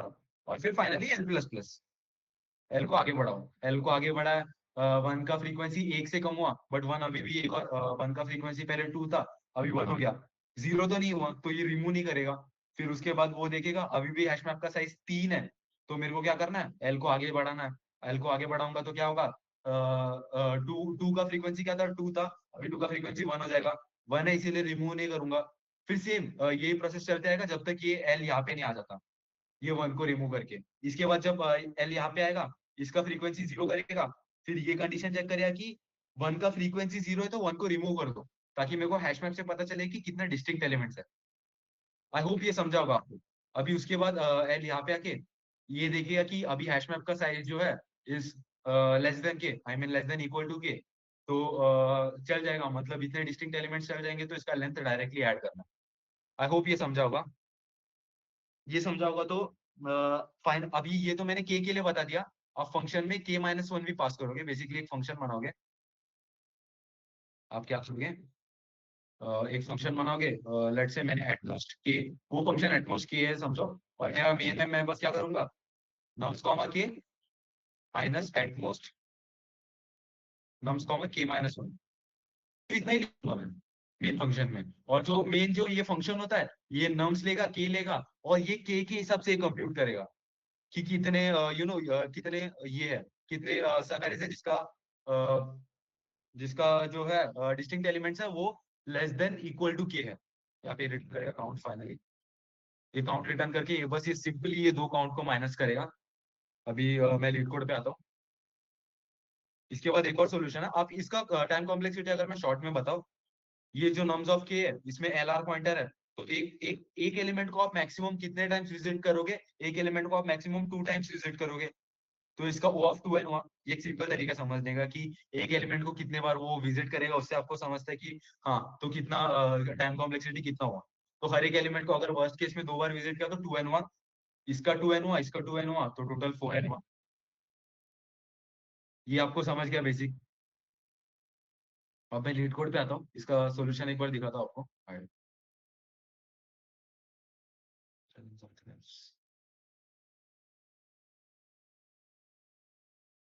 वो आपको ये स्क्रीन विजिबल होगा। अभी के लिए ये सोल्यूशन मत देखो, मैं इसका पहले वाला सोल्यूशन दिखा रहा हूँ।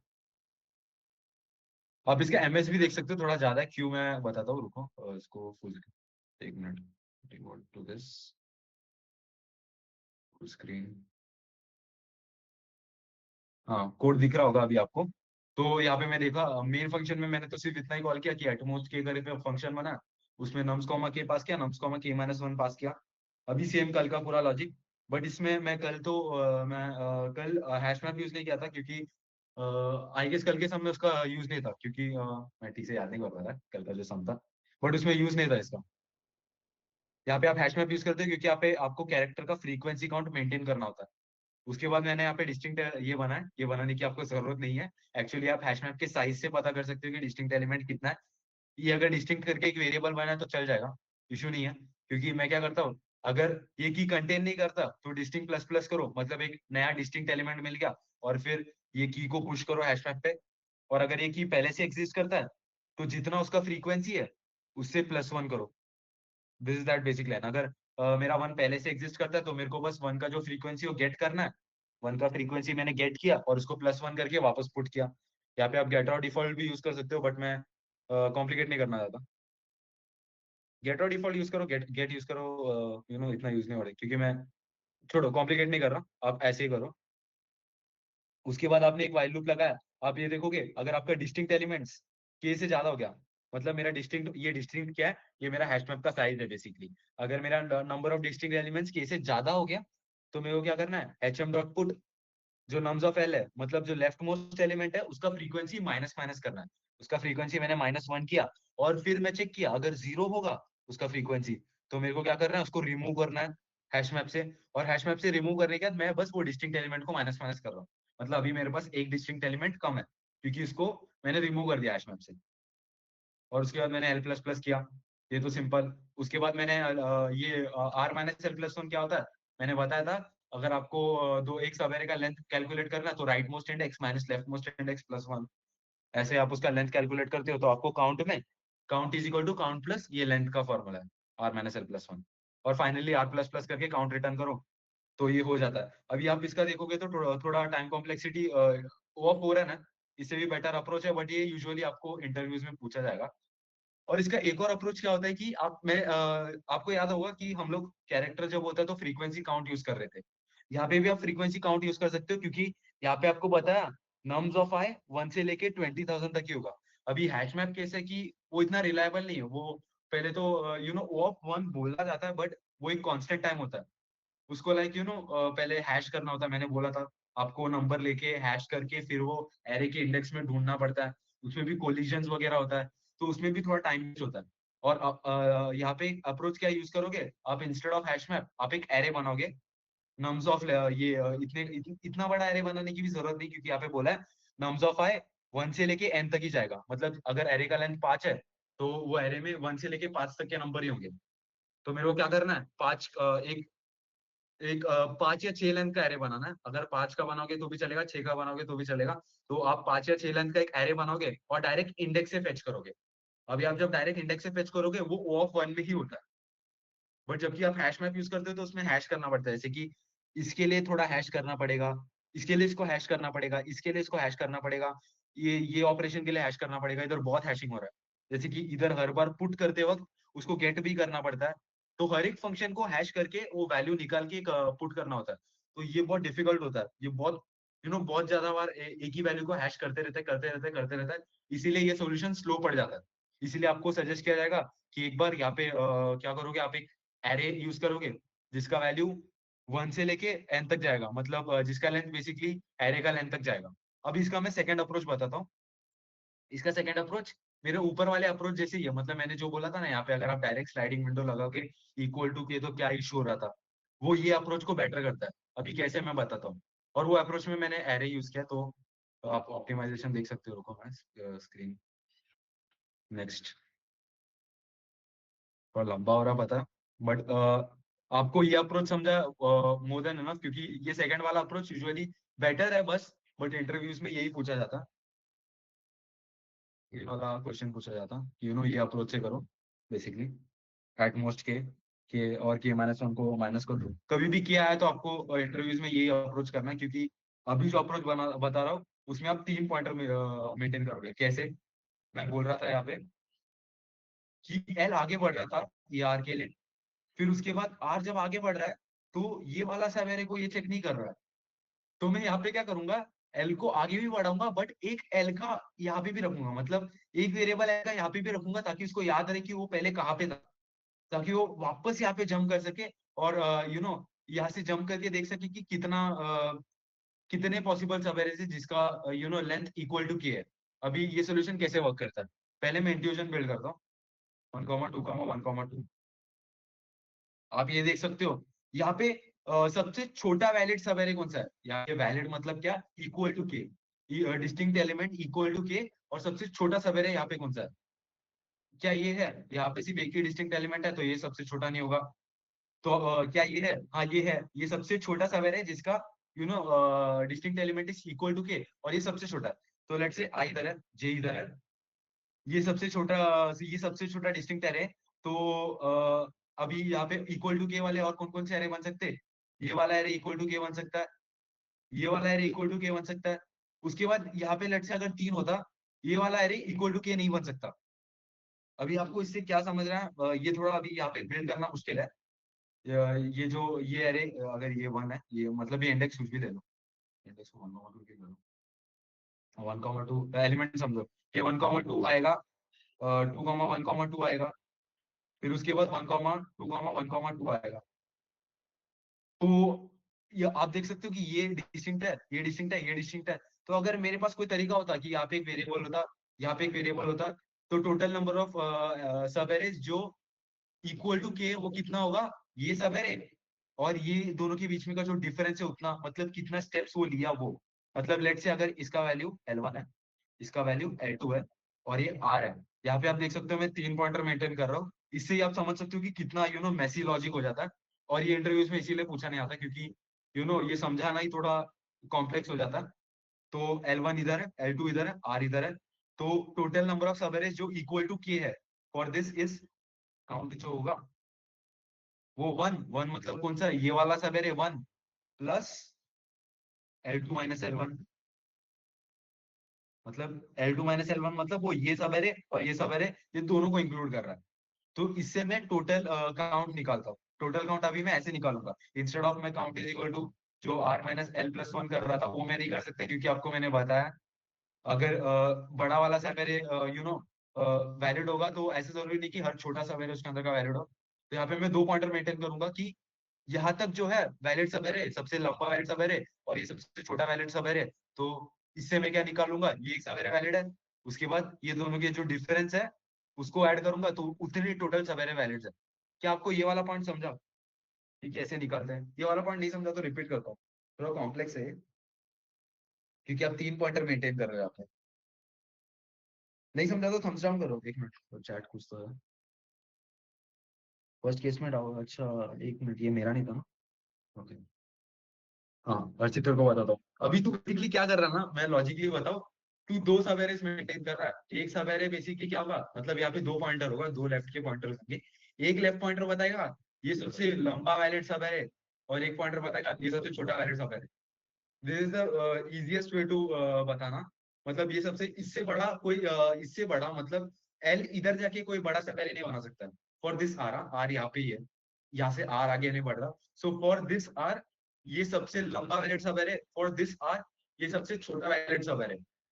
और मैं इससे टोटल नंबर ऑफ सब एरेस कैसे निकालता हूँ? ये फॉर्मूला से, विच इज दिस इज 1 सब एरे, उसके बाद L2 माइनस L1 जितने और सब एरेस है जो वैलिड है, विच इज बेसिकली ये वाला सब एरे और ये वाला सब एरे। ये वाला एक्सप्लेनेशन समझा? ये शॉर्ट था थोड़ा, वो मैं पहले कॉम्प्लिकेट कर दिया था। बेसिकली आप 2 पॉइंटर मेंटेन करोगे ताकि आप सबसे लंबा निकाल पाओ और दूसरा वाला सबसे छोटा वाला वैलिड सब एरे निकाल पाओ। समझा क्या? ओके, ये यूजुअली पूछा नहीं जाएगा क्योंकि आपको दिख रहा है यहाँ पे आपका कितना वाइल लूप जाएगा, लाइक यहाँ पे अभी मैंने पहले जो बताया था, इंस्टेड ऑफ हैश मैप, चलो बहुत ऑप्शंस हो रहा है हैश मैप पे। मैं क्या करूंगा, पहले तो मैं एक बार आपके लिए ड्राई रन करता हूँ तो आपको कोड भी विजुअलाइज हो जाएगा। मैं L1 L2, आप कुछ भी वेरिएबल का नाम डाल सकते हो, I1 I2 J, बट मैं L1 L2 इसीलिए डालता हूँ क्योंकि वो थोड़ा L1 से मेरे को समझता है लेफ्ट वाला है और R से मेरे को समझता है राइट वाला है। अभी मैं देखूंगा क्या ये एक वैलिड सब एरे है? हाँ ये एक वैलिड सब एरे है। यहाँ पे फिर मैं ये जो 1 का काउंट है मैंने 1 कर दिया। अभी ये एक वैलिड सब एरे और यही आर पे सबसे छोटा वैलिड सब एरे भी यही है, सबसे लंबा वैलिड सब एरे भी यही है। तो काउंट आप जब करोगे तो काउंट में बस क्या होता है, अभी सॉरी ये वैलिड सब एरे नहीं है, सॉरी मैं क्या बोल रहा हूँ, ये वैलिड सब एरे नहीं है, सॉरी मैं कंफ्यूज हो गया।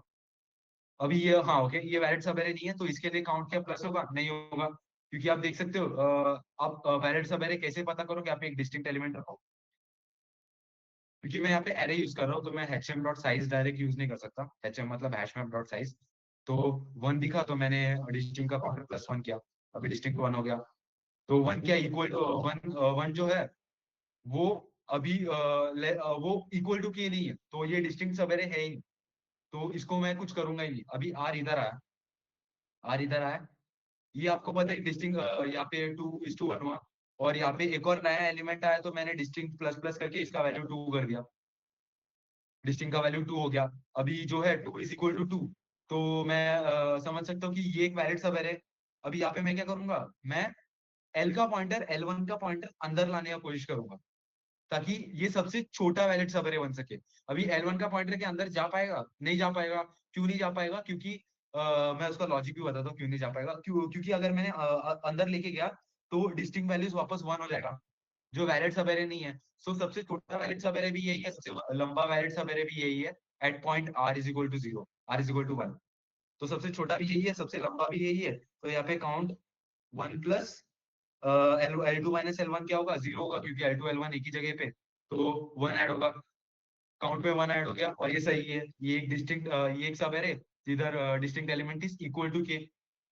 अभी ये L1 कब मूव होगा, इसका कंडीशन अगर आपने सोचा होगा, आप क्या क्या रख सकते हो इसका कंडीशन। आप ये रख सकते हो कि लेट्स आप डिस्टिंक्ट एलिमेंट जब तक 2 से k से कम नहीं होता तब तक आप L1 को मूव करते रहो, ऐसा कुछ कंडीशन रखने से अच्छा आप क्या कंडीशन रख सकते हो, बहुत सिंपल है ये।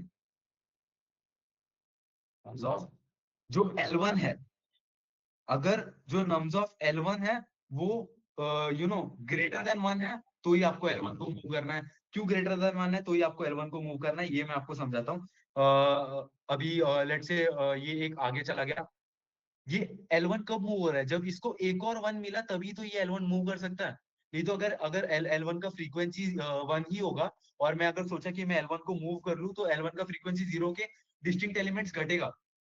बट मेरे को पता है ये वैलिड सवेरे का distinct elements is equal to के, और अगर मेरे को पता है कि इसका फ्रीक्वेंसी 1 है, तो इसको घटा के कोई लॉजिक बनता है नहीं, क्योंकि इसको घटाएगा तो वापस डिस्टिंक्ट एलिमेंट 1 हो जाएगा, जो लेस देन के हो जाएगा। इसीलिए मैं क्या करूंगा, जब भी नम्स ऑफ L1 जो है वो ग्रेटर देन 1 है, तभी मैं L1 को आगे बुलाऊंगा।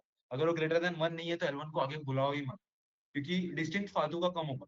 तो अगर L1 का जो नम्स ऑफ L1 में नहीं, मैं क्या कर रहा हूँ, ये ARR में काउंट मेंटेन कर रहा हूँ, इसको आप फ्रीक्वेंसी कुछ भी रखो, ARR of nums of L. अभी ARR of nums of L मतलब कैसे काम कर रहा है, मैं बेसिकली स्टार्टिंग में एक एरे बनाया जिसका लेंथ है, अभी इसका क्या, इसका 1 2 3 4 5, तो मैंने एक 5 लेंथ का एरे बनाया, क्योंकि मेरे को कंडीशन में बोला है कि 5 क्या, मैं 6 का बना रहा हूँ, क्योंकि 6 लेंथ का एरे बना रहा हूँ। तो टोटल इंडेक्स 5 तक जाएगा, सॉरी 6 लेंथ का, टोटल इंडेक्स 5 तक जाएगा। इसीलिए मैं 6 लेंथ का एरे बना रहा हूँ, ताकि मैं डायरेक्टली उसके इंडेक्स पे जाके काउंटर मेंटेन कर पाऊँ। तो अभी मेरा जब 1 आया तो मैंने यहाँ पे नम्स ऑफ, पहले सब 0 होता है, मैंने प्लस प्लस करके इसको 1 कर दिया। क्या ये वैलिड सब एरे डिस्टिंक्ट 1 है, उसके बाद आगे गया, फिर उसके अंदर 2 का काउंटर 1 कर दिया। अभी 2 का काउंटर 1 किया तो मैं देखूंगा कि ये वैलिड सब है, हाँ। तो ये काउंट का ये फॉर्मूला लगा के मैं काउंट प्लस प्लस करूंगा, 1 प्लस L2 माइनस L1। फिर उसके बाद मैं देखूंगा कि क्या मैं L1 को आगे मूव कर सकता हूँ। उसके लिए मैं क्या देखूंगा, L1 का फ्रीक्वेंसी क्या है, 1 का फ्रीक्वेंसी क्या है ये देखूंगा मैं। अगर 1 का फ्रीक्वेंसी 1 है तो 1 को आगे मूव करके कोई सेंस बनता ही नहीं, इसलिए मैं मूव नहीं करूंगा। आई गेस ये लॉजिक समझ गया होगा, वाइल वो मैंने उसको मूव क्यों नहीं किया। नहीं समझा होगा तो पूछ लो, चैट पे मत डालो मैं, क्योंकि मेरी स्क्रीन में विजिबल नहीं है चैट। ये एक लॉजिक हुआ, ये अब तक खत्म नहीं हुआ आपको ये सब, क्योंकि अब तक तो आपको एक ही लॉजिक बना। ये भी आपको समझने के लिए ना कोड करना पड़ता है, खुद से ड्राई रन करना पड़ता है पूरा बैठ के, तभी आपको समझता है अच्छा हाँ यहाँ पे एरर आएगा, यहाँ पे एरर आएगा। नहीं तो आपको ये खुद से समझना बहुत मुश्किल है। ये इंटरव्यूज में वगैरह आप लिखने जाओगे एरर्स आएगा, और इंटरव्यूअर एक्सपेक्ट नहीं कर रहे थे आपसे, फर्स्ट ऑफ ऑल। बट ये लॉजिक अच्छा है कॉम्पिटेटिव प्रोग्रामिंग के वे में, क्योंकि आप एक ही पास में कर रहे हो। बताता हूँ कैसे। अभी आर इधर आया, उसके बाद आर इधर गया, मैंने जैसे बताया था, क्योंकि ये एक वैलिड सब है, तो आर को आगे जो तो हमेशा ही आगे बढ़ते आ रहा है। और यहाँ पे मैंने जो कंडीशन पूरा लिखा नहीं था, यहाँ पे क्या करोगे, बेसिकली अगर उसका फ्रीक्वेंसी 1 से ज्यादा है तो फिर आपको उसका फ्रीक्वेंसी माइनस माइनस करना है, और सेम अगर माइनस माइनस करने के बाद अगर उसका फ्रीक्वेंसी जो है 0 हो गया, अगर मेरा फ्रीक्वेंसी 0 हो गया तो मेरे को डिस्टिंक्ट माइनस माइनस करना है। अगर मेरा फ्रीक्वेंसी 0 हो गया तो मेरे को ये जो है डिस्टिंक्ट माइनस माइनस करना है। अभी आई डोंट ये यहाँ पे मेंटेन भी करना इंपॉर्टेंट होगा, मैं बताता हूँ बाद में क्यों। क्योंकि फर्स्ट ऑफ ऑल सॉरी, ये गलत लॉजिक बताया आपको। ये जो कंडीशन है ना, ये यूजलेस है, क्योंकि ये ग्रेटर देन 1 के लिए काम करेगा। तो ये जब माइनस माइनस करेगा ये कभी 0 हो ही नहीं सकता, क्योंकि अगर लेट से जो 1 का फ्रीक्वेंसी 1 रहता तो ये कभी ये लूप में एंटर ही नहीं करता। तो ये इफ लिखने का क्या कोई फायदा है? नहीं, ये इफ लिखने का कोई फायदा ही नहीं है, क्योंकि ये कभी 0 होगा ही नहीं इसका फ्रीक्वेंसी, क्योंकि ये 1 पे ही रुक जाएगा। और आप एल प्लस प्लस करोगे, L1 प्लस प्लस।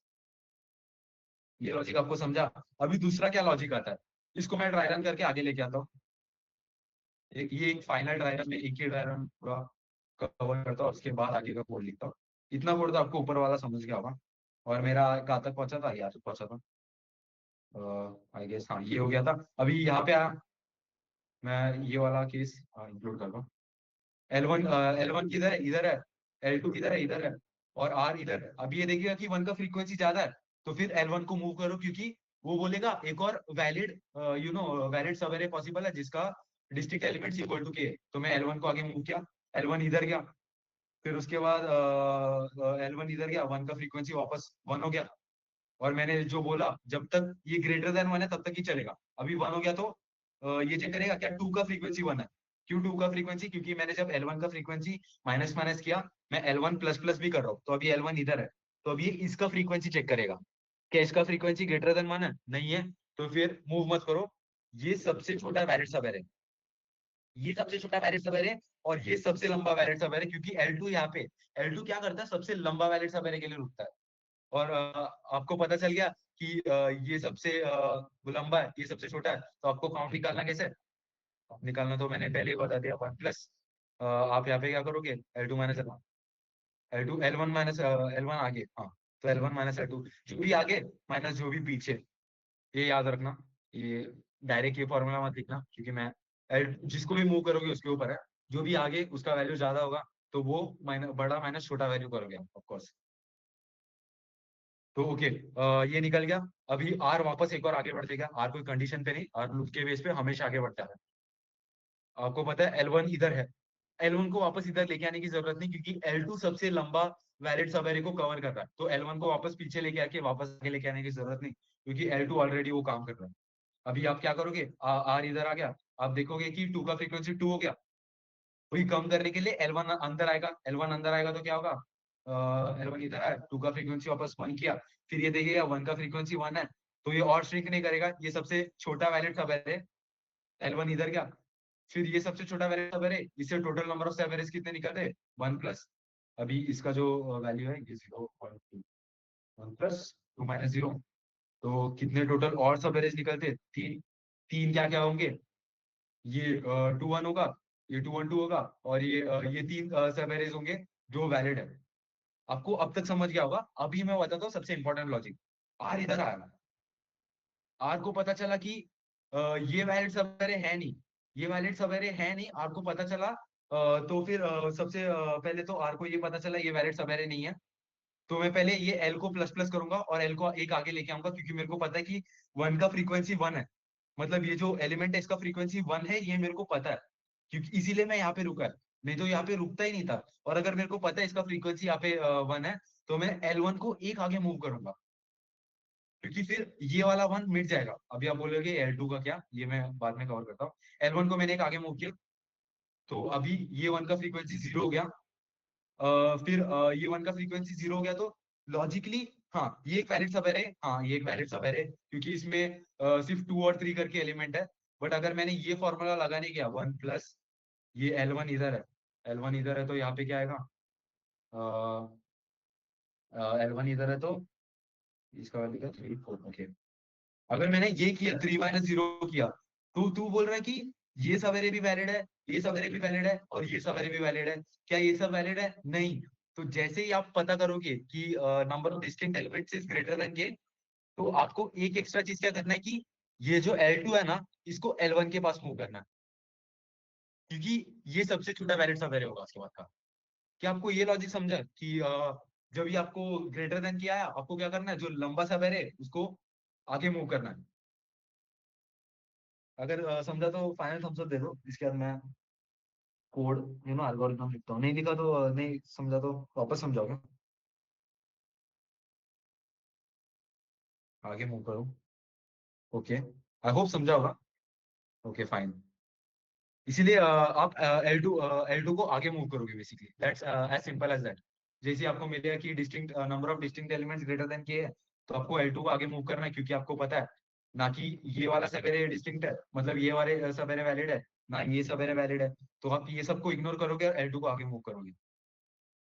सो आपका एक और फाइल आएगा जो बोलेगा नंबर ऑफ डिस्टिंक्ट एलिमेंट्स अगर ग्रेटर देन के हो गया,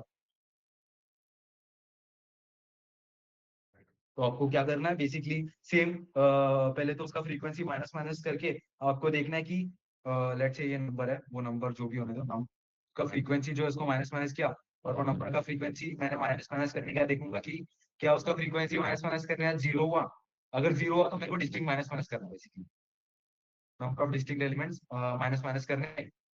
फिर उसके बाद मैंने एक और बताया था आपको, जो ये जो L1 है उसको आपको आगे मूव करना है, और L1 को आगे मूव करने के बाद आपको L2 को भी L1 के पास मूव करना है, L2 को भी L1 के पास मूव करना है, and this loop ends, and this is the final logic. आप कैसे कंप्यूट करते हो कि इसमें टोटल कितने नंबर ऑफ सब एरेज है जिसका वैल्यूज इक्वल टू के। इसके बाद आप फाइनली यहाँ पे काउंट, मैंने जो फॉर्मूला बताया था वो यूज करोगे, और आप हमेशा चेक करोगे बाय द वे कि आपका क्या के डिस्टिंक्ट के से इक्वल है कि नहीं, क्योंकि आपका जब डिस्टिंक्ट वन होगा तो ये पहले दो कंडीशंस में नहीं जाएगा, ना कि डिस्टिंक्ट ग्रेटर देन के में जाएगा, ना कि ये nums of L greater than one में जाएगा।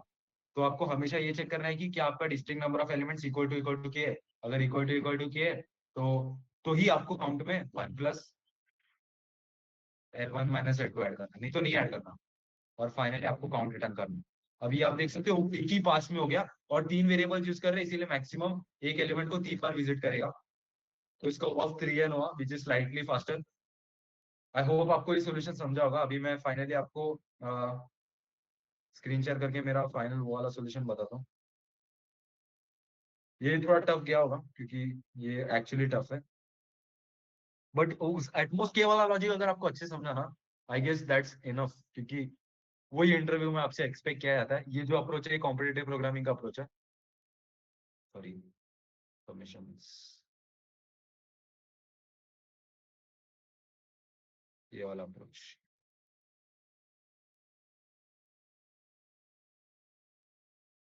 अब ये अप्रोच दिखा देता हूँ।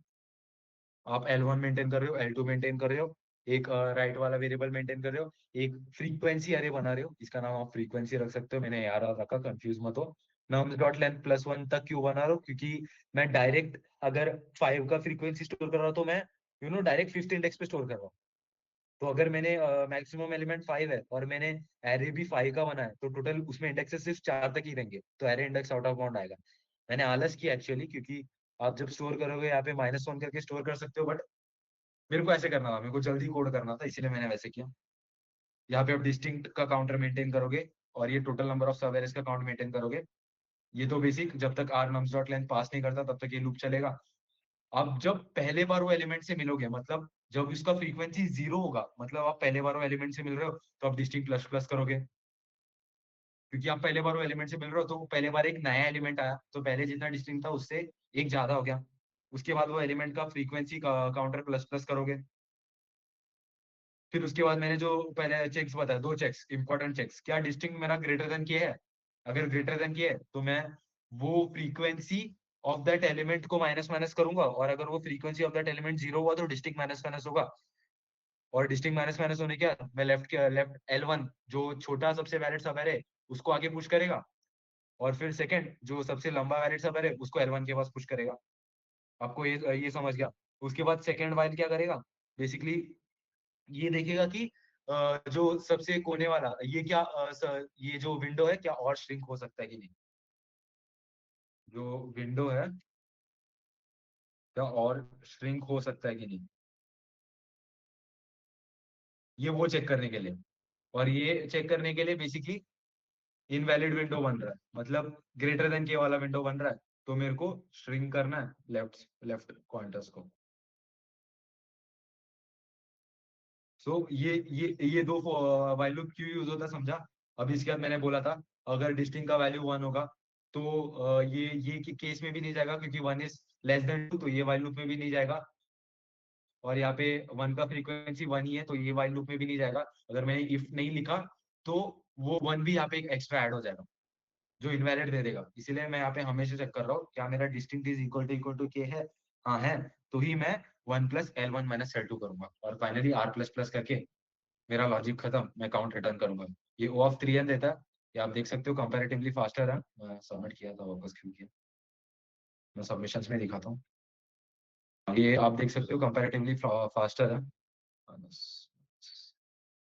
और मेरा पहले वाला सॉल्यूशन आई गेस 49 कुछ तो एमएस दिया, हाँ ये वाला 49 एमएस दिया, तो which was a lot slower. But ये यूजुअली आपसे एक्सपेक्ट किया जाता है इंटरव्यूज की तरफ से, क्योंकि वो आपका लॉजिकल थिंकिंग क्या है, ये अच्छा है कि नहीं ये समझता है। यहाँ पे आप बहुत एरर्स कर सकते हो। आप या तो L2 is equal to L1 करना भूल सकते हो, या L1 को कहीं कहीं मूव करना भूल सकते हो। इसीलिए ये अप्रोच यूजुअली इंटरव्यूज में पूछा नहीं आता, बट ये कॉम्पिटिटिव प्रोग्रामिंग के हिसाब से अच्छा अप्रोच है। आई होप ये आपको समझा होगा। और एक final thumbs up and I think आज का सम खत्म हो गया, आज इतना ही था।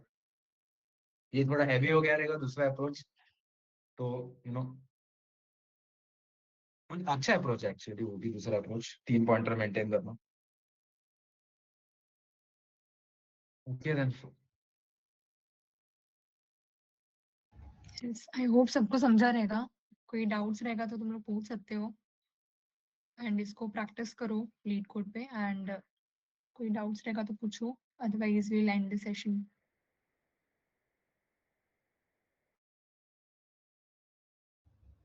इफ नो डाउट्स देन कल मिलते हैं फिर से, कल 7:30 ना।